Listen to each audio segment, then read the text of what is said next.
ஐயா ஃபர்ஸ்ட் எல்லாரும் மன்னிச்சுக்கங்க, இது வேறையா? தேங்க்ஸுங்க. தேங்க்யூ, நன்றி நன்றி. எல்லாரும் என்னை மன்னிச்சுக்கணும். இங்கே வந்து வந்து பேசின எல்லாருமே என் மேலே இருக்கிற அன்பின் காரணமாக கொஞ்சம் மிகையாக என்னை புகழ்ந்ததுனாலையும் என்னை இது பண்ணதுனாலையும் எனக்கே ரொம்ப சங்கோஜமாக இருக்குது. எனக்கு உங்கள் நிலைமையெல்லாம் ரொம்ப புரியுது.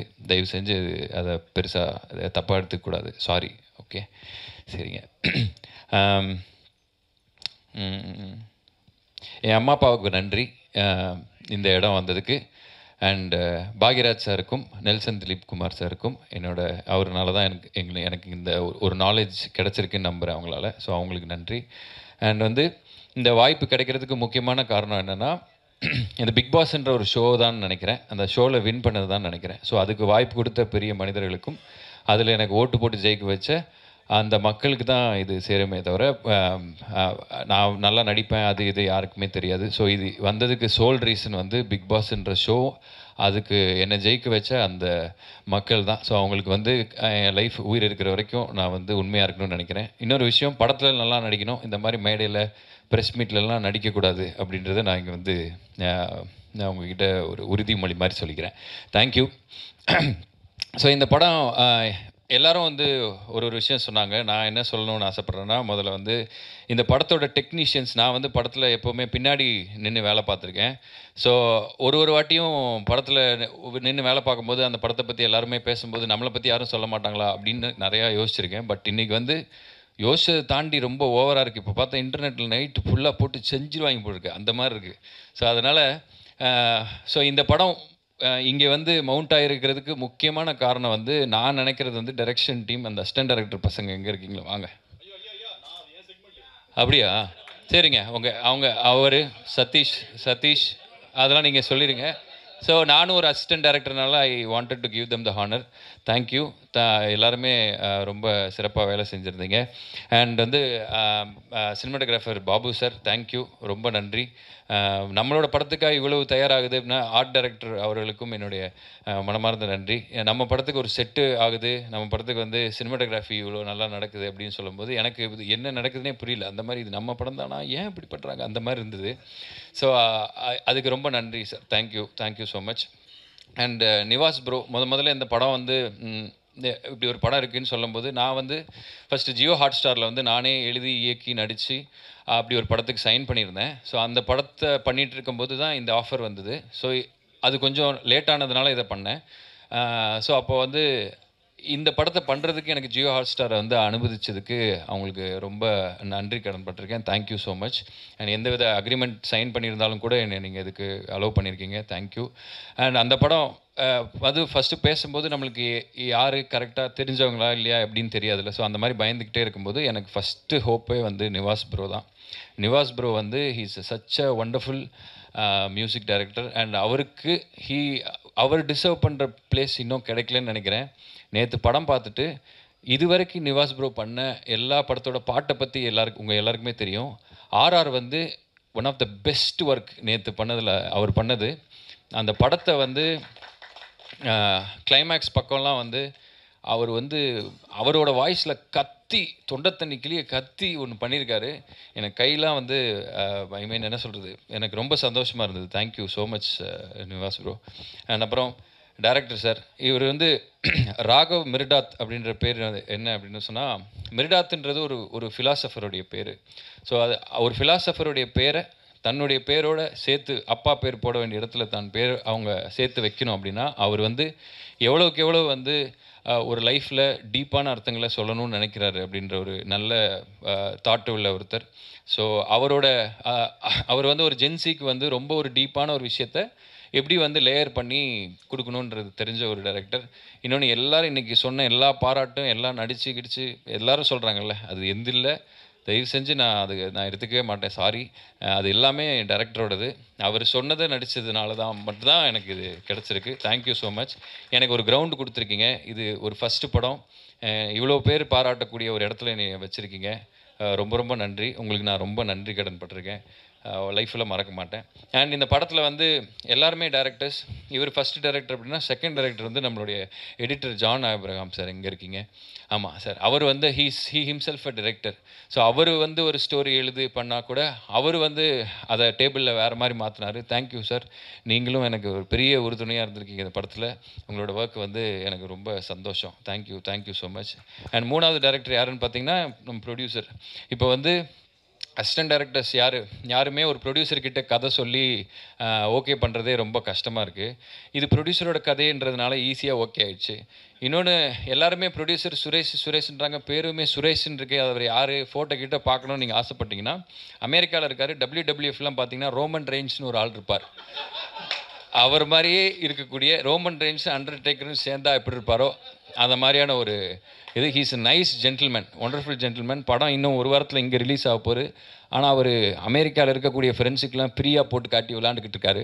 ஸோ அந்த மாதிரி அவர் வந்து அமெரிக்காவில் இருக்கக்கூடிய தமிழர்கள் எல்லாருமே படம் பார்த்துட்டு ஜாலியாக அங்கே இருக்கிறனால அந்த ஒரு ஜாலியில் அவர் அங்கேயே இருக்கார். இந்த நேரத்தில் அமெரிக்காவில் பார்த்து இந்த எங்களோட படத்தை பார்த்து அப்ரிஷியேட் பண்ண எல்லா அமெரிக்கா வாழ் தமிழர்களுக்கும் என்னோடய மனமார்ந்த நன்றி. தேங்க்யூ. அண்ட் ப்ரொடியூசர் அப்படின்னும் போது, இப்போ நமக்கு ஒரு ஃபஸ்ட்டு படம் பண்ணுறோம் அப்படின்னா, நிறைய பேருக்கு ஓகே வந்துட்டாங்க அப்படின்னு ப்ரொடியூஸ் பண்ணுறதே ஒரு பயம்தான். இப்போ நானே காசு வச்சுருந்தா புதுசாக வர்றவனை நம்பி காசு கொடுப்பேனான்னு டவுட்டு தான். என்னைய நம்பி கோடிக்கணக்கில் காசு கொடுத்ததுக்கு வந்து இன்றைக்கி ஆக்சுவலி எங்கள் அப்பா இருந்திருந்தால் அதுக்கு ரொம்ப தேங்க்ஸ் சொல்லியிருப்பார். ப்ரொடியூசர் சார் ரொம்ப நன்றி, என்னை நம்பி இவ்வளோ கோடிக்கணக்கில் செலவு பண்ணியிருக்கீங்க. இதை வந்து நான் என்ன சொல்கிறது, இப்போ நடந்தது எதாவது கூட தப்பாயிடக்கூடாது. ஏதோ ஒன்று இதுவாகி சும்மா ஏதாவது ஓவராக பேசினா, இப்போ ரீசெண்டாக எல்லாம் படம் குப்பை மாதிரி எடுத்து வச்சுட்டு வாயை பார்த்தியா அந்த மாதிரி நிறைய இடத்துல இருக்குல்ல. ஸோ இல்லைன்னா நல்ல படத்தை கூட நம்ம ஓவராக வாய் பேசிவிட்டு அதுக்கப்புறம் நேராக பார்த்தா இதைத்தான் விடிய வச்சு ஒட்டிக்கிட்டு இருந்தீங்களா அந்த மாதிரி திரும்புவாங்கள்ல. ஸோ அந்த மாதிரி ஆயிடக்கூடாதுன்னு ரொம்ப பயமாக இருக்குது. இன்னொன்று, நம்மளுக்கு வந்து லாஸ்ன்றது ஒன் ஃபில்மாகவே தான் இருக்குது. ஆனால் ப்ரொடியூசருக்கு லாஸ்ன்றது வந்து கோடிக்கணக்கில் காசு இருக்குது. ஸோ அதனால் நம்ம எல்லாருக்குமே நான் அதுக்கு ரொம்ப பொறுப்புள்ள ஆளாக ஃபீல் ஆகிறேன். ஸோ எல்லாருமே ஹீரோன்னு சொல்கிறாங்க, இதுன்னு சொல்கிறாங்க. ஹீரோன்னா பொதுவாக படத்தில் அம்மாவை காப்பாற்றுறவங்க, இல்லை ஆபத்தில் இருக்க காப்பாற்றுறவங்க அம்மா இல்லை. என்னை வச்சு படம் எடுத்த ப்ரொடியூசரை காப்பாற்றிட்டேன்னா அன்றைக்கி நான் ஒத்துப்பேன், நான் ஹீரோ அப்படின்னு சொல்லி. ஸோ சுரேஷ் சார், உங்களுக்கு வந்து நிறையா பணம் வரணும் இந்த படம் மூலமாக. இன்னும் ரொம்ப நிம்மதி இல்லாமல், அதாவது நாங்கள் எல்லோரும் சந்தோஷமாக பேசிகிட்டு இருக்கோம். 2 வருஷம் காமெடி படம் எடுத்துகிட்டு சிரிக்கவே இல்லை. மூஞ்சில் யார் மூஞ்சிலையுமே சிரிப்பே இல்லை. ஒரே சண்டைக்காடு, எல்லாம் மாறி மாறி. ஏதாவது ஆர்ஆர் வந்து மியூசிக் ஒன்று போட்டு கொடுக்க போகிறோம் சீக்கிரம் அப்படின்னா, மியூசிக் வந்தால் தானே போடுவார். உடனே மியூசிக்னா உட்காந்தானே வர்றதுக்கு அது எப்படி வரும்? அது அவர் எல்லாத்துக்கும் ஒரு ஸ்பேஸ் வேணும்ல. அவர் டேரக்ட் பண்ணும்போதே அப்படி பண்ணி இவர் உட்காந்துட்டாங்க, ஓகே ரெடி அப்படி இப்படின்னு பார்த்துட்டுமா, எக்ஸ்கியூஸ் மீ சார், இந்த ஆர்டிஸ்ட் சீக்கிரம் பண்ணுன்றாங்க அந்த மாதிரி ஒருத்தங்க கேட்டாங்க அப்படின்னா, இந்த ப்ரெஷரில் தான் ஒர்க் பண்ணியிருக்காங்க.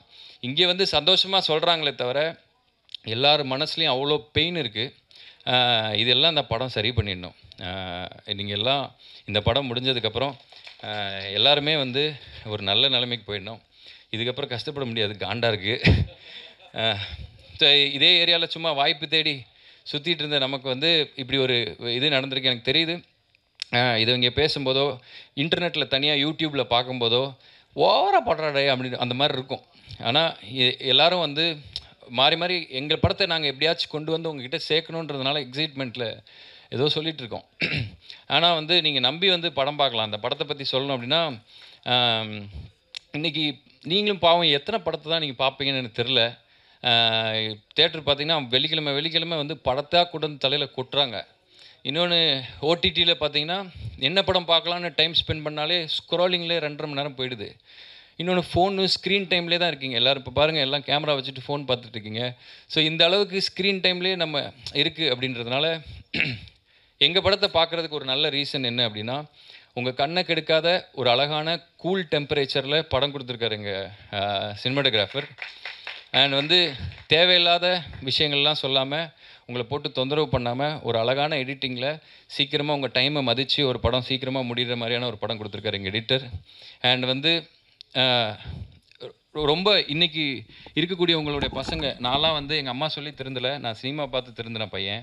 நிறையா சமூக உணர்வு, நிறையா விஷயங்கள், இன்னும் வந்து என்ன சொல்கிறது, நிறையா சில விஷயங்கள்லாம் பண்ணக்கூடாது அப்படின்றதெல்லாம் சினிமா பார்த்து தெரிஞ்சுக்கிட்டேன் தான் நான். ஸோ அப்படிப்பட்ட விஷயத்த ஒரு நல்ல ஒரு மெசேஜை சுகர் கோட் பண்ணி உங்களுக்கு கொடுத்துருக்காரு எங்கள் டைரக்டர். அண்ட் இந்த எல்லாத்துக்குமே வந்து நிவாஸ் தான் வந்து இதில் ஹீரோ. அண்ட் அவர் தான் வந்து இதில் இந்த படம் வர்றதுக்கு முன்னாடி, நான் நடிக்கிறதுக்கு முன்னாடி எல்லாருக்கும் தெரிஞ்ச ஒரு ஃபேஸ் நிவாஸ் அவர் தான். அவருக்கு கொடுத்தது தான் இந்த ப்ராஜெக்ட்டுக்கு பிளெஸ்ஸிங். Thank you so much. நாங்கள் எல்லாருமே சேர்ந்து இது எங்கள் படம், ஒருத்தரும் அவங்கவுங்க படம் மாதிரி வேலை செஞ்சுருக்கோம். கண்டிப்பாக நீங்கள் கொடுக்குற பணம் வேஸ்ட் ஆகாது. நீங்கள் எல்லோரும் போய் ஃபேமிலியோட குழந்தையெல்லாம் நம்பி பக்கத்தில் உட்கார வச்சுட்டு பார்க்கலாம். அண்ட் இது வந்து என்னோட படம் இல்லை, இது ரொம்ப ஓவராக இருக்குது. இது வந்து என்னோட படம் கிடையாது. ஆக்சுவலி இது ஒரு 3 ஹீரோ சப்ஜெக்ட்டு. இவர் அண்ட் அவங்க அண்ட் பப்பு, மைக்கிள், நான் எல்லோரும் சேர்ந்து நடித்த படம். மைக்கிள் ப்ரோ வந்து அவர் ஹிம்செல்ஃப் அ ஹீரோ. அவர் எத்தனையோ படம் ஹீரோவாக பண்ணியிருக்காரு. அவர் வந்து சிவகார்த்திகேயன் இருக்கும்போது விஜய் டிவியில் வந்து நெக்ஸ்ட்டு சினிமா இண்டஸ்ட்ரியில் அவர் வந்து பயங்கரமாக சாதிக்க போகிறாருன்னு எல்லாராலையும் ஆன்டிசிபேட் பண்ண ஒருத்தர். 2வது ரோலில் இருந்துட்டு அது அங்கே உட்கார்றதுக்கு கொஞ்சம் ஒரு மாதிரி இருக்கும், எனக்கு தெரியும். நான் இங்கே உட்காந்துருக்கேன். ஸோ அந்த இடத்துல உட்காந்துருக்கேன் நான். அது நீங்கள் இல்லை, நான். ஸோ அதனால் ஹிம்செல்ஃப் அ ஹீரோ. இது அவர் படமும் கூட. அவர் அப்புறம் விஜய் பப்பு, அவர் வந்து மலையாளத்தில் இப்போ வந்து ஒரு பெரிய ஒரு ப்ரொடக்ஷனில் ஒரு பெரிய ஹீரோவோட சொல்ல விரும்பலை, ஒரு பெரிய படம் பண்ணிகிட்டு இருக்காரு. அவரும் ஒரு ஹீரோ. அண்டு அவர் வந்து ஒரு குட்டி தனுஷ் நமக்கு.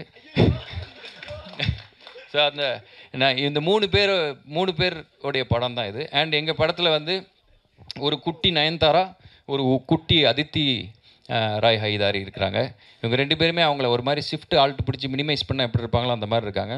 நீங்கள் 2 பேருமே இந்த படத்துக்கு அப்புறம் அந்த 2 ஹீரோயின்ஸை விட பெருசாகணும் அப்படின்னு சொல்லி நான் இயற்கையை வேண்டிக்கிறேன். Thank you so much. அண்ட் இந்த படத்தோட பெருமை, இந்த படத்தை பார்க்குறதுக்கு நீங்கள் உள்ளே வரணும் அப்படின்னா அதுக்கு முக்கியமானது ஃபேஸஸ். இப்போ நான் எப்படி நடிப்பேன், நான் என்ன பண்ணுவேன் அப்படின்றது எனக்கே தெரியாது. இன்னொன்று இவங்க சொல்கிறதெல்லாம் பார்த்தா நம்ம படத்தை பற்றி தான் பேசிக்கிட்டு இருக்காங்களா, இல்லை வேறு எதையாச்சும் பார்த்துட்டு வந்து மாற்றி பேசிட்டு எனக்கும் தெரில. இன்னொன்று நான் நடித்ததுனால என் படம் எனக்கு எப்படி சொல்லணுன்றது எனக்கு தெரியல. ஸோ நான் நடிச்சிருக்கேன், வேலை செஞ்சுருக்கேன், டேரக்டர் சொன்னது கேட்க தெரியும். நானும் ஒரு டேரக்டர் அப்படின்றதுனால, டேரக்டர் ஆகணும்னு நினைக்கிறேன் அப்படின்றதுனால டேரக்டர்கிட்ட ஒபீடியண்ட்டாக அவர் சொல்கிறத ஒபே பண்ணி நடிக்க தெரியும். நான் அதை பண்ணியிருக்கேன். அது நல்லா இருக்கா இல்லையான்னு தெரியல. என் டேரக்டருக்கு பிடிச்சிருக்குன்னு சொன்னார். ஸோ அவர் வழியாக அவர் நினச்ச படத்தை எடுக்கிறதுக்கு நான் அவருக்கு உதவி பண்ணியிருக்கேன்னு நினைக்கிறேன். Thank you so much. அண்ட் இந்த படத்தில் வந்து அந்த ஃபேஸஸ் வந்து அந்த போயிடுறேண்ணா. Charlie sir, Saranya ma'am and Devadarshini ma'am, இவங்க தான் வந்து இந்த படத்தோட ஃபேஸஸ். இவங்க ஒத்துக்கிட்டதுனால தான் யார்கிட்ட சொன்னாலுமே வந்து ஒரு படம் பண்ணுறேன் அப்படின்னு சொன்னால் கேட்பாங்க, யார் என்னென்னு சொல்லி கேட்பாங்க. ஸோ அப்போ சார்லி சார் பண்ணுறாங்க, சரண்யா மேம் ஓ சூப்பர், அப்புறம் ஹீரோவாக யார் பண்ணுறாங்கன்னு கேட்பாங்க நம்மக்கிட்டே. ஸோ அப்போ அது நான் தாங்க அப்படின்ற மாதிரி சொல்லி நான் அப்படின்னு சொல்லி கொஞ்சம் கொஞ்சமாக நம்பி. இன்னொன்று வந்து படத்துலேயே வந்து பார்த்தீங்கன்னா ஜூனியர் ஆர்டிஸ்ட்ஸ் எல்லோரும் உட்காந்துருப்பாங்க, நம்ம நடுவில் நடிச்சுக்கிட்டு இருப்போம். அப்புறம் ஹீரோ டைரக்டர் வந்து மைக்கில் சொல்லுவார், எல்லோரும் திரும்பி ஹீரோவை பாருங்கள் அப்படின்னா எல்லா ஜூனியர் ஆர்டிஸ்ட் எங்கே அப்படின்வாங்க.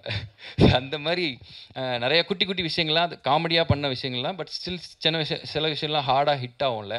ஸோ அந்த மாதிரி நிறைய விஷயங்களாம் தாண்டி தான் இந்த படம் வந்திருக்கு. ஸோ இன்னொன்று என்னென்னா, நாங்கள் எல்லாம் ரொம்ப பயந்து போயிருக்கோம். ஆக்சுவலி ரொம்ப பயமாக இருக்குது. இன்றைக்கி இங்கே நடந்ததை பார்த்தாலும், நீங்கள் சொன்னதெல்லாம் இது பண்ணாலும் கூட, இது வந்து இன்றைக்கி வந்து இன்டர்நெட்டில் வந்து எது நல்லா போகும், எது வந்து நீங்கள் தப்பாக எடுத்துப்பீங்க அப்படின்றது தெரில. இன்னொன்று எந்த படம் ஓடும், எந்த படம் ஓடாது தெரில. இன்னொன்று எந்த கதை நல்ல கதை, எந்த கதை நல்ல கதையில் பண்ணக்கூடாதுன்னு தெரியல. இன்னொன்று சில விஷயங்கள் நம்ம இப்போ பேசும்போது கீழே வந்து அதை எதுக்காக வந்து பெருசாக ஸ்ப்ரெட் ஆகுதும் அப்படின்னும் தெரியல. ரொம்ப ஒரு வித்தியாசமான உலகத்தில் வாழ்கிற மாதிரி எனக்கு ஒரு ஃபீலிங் இருக்குது. இங்கே இருக்கிற எல்லாருமே இந்த யூடியூபர்ஸ் தான் எனக்கு வந்து விஜய் டிவி ஒரு பெரிய டெலிவிஷன் மீடியாவாக இருந்தாலும், இந்த கேமராவுக்கு பின்னாடி இருக்கக்கூடிய இன்டர்நெட்டும் இந்த யூடியூப்பும் தான் எங்கள் வாழ்க்கையெல்லாம் தீர்மானிக்கும்னு நினைக்கிறேன். நினச்சா ஒரு நைட்டில் எல்லோரும் என்ன வேணாலும் ஆகலாம், நாளைக்கு என்ன வேணாலும் ஆகலாம் அப்படின்ற மாதிரியான ஒரு இதில் தான் இருக்குது. நாங்கள் இன்னும் இறுக்கமாக, இன்னும் ரொம்ப பயமாக, பதட்டத்தோடு இருக்கோம். இந்த படம் வந்து கண்டிப்பாக அவங்க எல்லாருக்குமே பிடிக்குன்ற ஒரு நம்பிக்கையில் இருக்கும். இந்த படத்தை பார்க்குறதுக்கு ஒரு நல்ல ரீசன் சொல்லணும் அப்படின்னா, இன்றைக்கி நீங்கள் பார்க்குற ஒரு ஃபுட் டெலிவரி ஆப்பில் நீங்கள் பார்க்குறீங்க அப்படின்னா நிறைய சாப்பாடு இருக்கும். எந்த சாப்பாடை நீங்கள் ஆர்டர் பண்ணணும்னு தெரியாது. ஆனால் பன் பட்டர் ஜாம் எல்லா ஊர்லேயும் எல்லா கடையிலையும் கிடைக்கும். நீங்கள் அந்த பசிக்குது அப்படின்னா பன் பட்டர் ஜாமை எந்த கடையில் வேணாலும் நம்பி சாப்பிட்லாம். ஃபீவராக இருந்தாலும் சாப்பிட்லாம், வயசானவங்களும் சாப்பிட்லாம், அமெரிக்காவில் இருந்தாலும் சாப்பிட்லாம், எங்கே இருந்தாலும் சாப்பிட்லாம், வயிறை கெடுக்காது. ஸோ அப்படி ஒரு சேஃபான ஃபுட். இந்த படமும் ஒரு சேஃபான படம். நீங்கள் போனீங்கன்னா உங்களுக்கு ரொம்ப உங்களை தொந்தரவு பண்ணாத ஒரு படம் நீட்டாக இருக்கும் அப்படின்னு நம்புகிறேன். And Lankesh sir, thank you so much, thanks for supporting. And distributors எல்லாருக்குமே என்னோட நன்றி. உங்களை என்னைய வந்து உங்களுக்கு தெரியுமா தெரியாதா தெரியாது, பட் இந்த படத்தை வந்து மினிமம் கேரண்டின்னு சொல்லி வாங்கியிருக்கீங்க அப்படின்னு சொன்னாங்க எல்லா ஏரியாலையும். உங்களை நான் மறக்கவே மாட்டேன் ப்ரோ. நாளைக்கு வந்து நான் இந்த சினிமா எனக்கு ஏதாவது கொடுத்து எனக்கு திருப்பி சினிமாவில் தான் இருக்கணும்னு ஆசை, எனக்கு ப்ரொடியூஸ் பண்ணணுன்னு ஆசை இருக்குது. நான் என்னைக்காவது ப்ரொடியூஸ்லாம் பண்ணி நான் அந்த மாதிரியான எதாவது இருந்தால் நான் உங்களெல்லாம் மறக்கவே மாட்டேன் ப்ரோ. Thank you so much. என் ஃபஸ்ட்டு படத்தை நீங்கள் வாங்கியிருக்கீங்க. நீங்கள்லாம் வந்து எனக்கு ரொம்ப முக்கியமான ஆளுங்க. ஸோ என் மனசில் எப்போவுமே உங்களுக்கு அந்த நன்றி இருக்கும். அண்ட் ஒரே ஒருத்தருக்கு மட்டும் நான் வந்து இங்கே நன்றி சொல்கிறதுக்கு கடமைப்பட்டிருக்கேன். எங்கள் படம் பண்பற்ற ஜாம் ரொம்ப ஹம்பிளான படம், ரொம்ப சிம்பிளான படம். இந்த படத்தை வந்து வெளியே தெரிவிக்கிறதுக்கு நாங்கள் எவ்வளவோ பணம் செலவு பண்ணுறோம், ப்ரொமோக்கு என்னெல்லாமோ பண்ணுறோம், நிறையா விஷயங்களுக்கு வெளியில் போடுறோம். ஆனால் இன்டர்நெட்டுன்றது ஒரு கடல் மாதிரி. ஒரு விஷயம் போட போட போட போட சாயந்தரம் வேறு ஏதோ ஒன்று வந்துடுது, அது மறைஞ்சிருது. இன்னொரு விஷயம் போட்டால் வேறு ஏதோ ஒன்று வந்துடுது, அது மறந்துடுது. இன்னொன்று அதுனா காப்பி ரைட்ஸுன்றாங்க. இன்னொன்று இந்த பாட்டை பாடணும் அப்படின்னா அது அவர்கிட்டயே போய் ஃபஸ்ட்டு முடிவு பண்ணிட்டு வாங்க அப்படின்னாங்க. அப்படின்னா என்ன சொல்கிறது, ஒரு ஜாலியாக பண்ணுற வேலை ரொம்ப ஸ்ட்ரெஸ்டாக பண்ணி எங்களுக்குண்டான ஸ்பாட்டை நாங்கள் தேடுறது ரொம்ப கஷ்டமாக இருந்தது. ஆனால் ஒருத்தர் ஒரே ஒரு ஃபோன் காலில் எங்கள் படத்தை தமிழ்நாட்டில் இருக்கிற எல்லாரும் திரும்பி பார்க்க வச்சார். என்னை அந்த விஷயம் வந்து எனக்கு தளபதி விஜய் நான் வந்து ஒரு ஃபோன் காலில் எனக்கு வந்து பண்ணி கொடுத்தாரு. அவர் வந்து இப்போ அவர் என்னை எப்படி பார்க்குறாரு, அவருக்கு என்ன பிடிக்குமா, இல்லை என்ன விஷயத்துக்காக எனக்கு இதை விஷ் பண்ணுறாரு அப்படின்றதெல்லாம் வந்து எனக்கு ரொம்ப பிரமிப்பாகவும் இருக்குது. அவர் சொன்ன விஷயம் தான் இன்றைக்கி நிறைய பேருக்கு வந்து என் படம் தெரிஞ்சிருக்கு, எங்கள் படம் தெரிஞ்சிருக்கு அப்படின்னா அதுக்கு அவர் தான் ஒரு சோல் ரீசன். அண்ட் அவர் வந்து ஒரு ரீசெண்டாக இருந்த ஒரு மேடையில் ஒரு ஃபங்க்ஷனில் சொல்லியிருப்பார், அவரோட ஃபேன்ஸ் எல்லாம் பார்த்து, நீங்கள்லாம் இல்லைன்னா நான் என்ன பண்ண போகிறேன்னு தெரிலப்பா அப்படின்னாரு. நான் அவர்கிட்ட சொல்கிறேன், நீங்கள் இல்லைன்னா நான் என்ன பண்ணியிருப்பேன்னு தெரிலண்ணா. தேங்க்ஸ்ண்ணா, thank you so much. I owe you so much, I owe you my life. Thank you so much, I love you. So இந்த படம் வந்து உங்கள் யாரையுமே ஏமாற்றாது. எல்லோரும் தயவு செஞ்சு போய் தேட்டரில் பாருங்கள். வேறு யாரும் தப்பாக நினச்சிக்காதீங்க. ஏதாவது கொஞ்சம் அதிகமாக பேசியிருந்தாலோ இல்லை உங்களோட நேரத்தை வேஸ்ட் பண்ணியிருந்தாலோ சாரி. அந்த மாதிரி படத்தில் நடக்காது. தேங்க்யூ.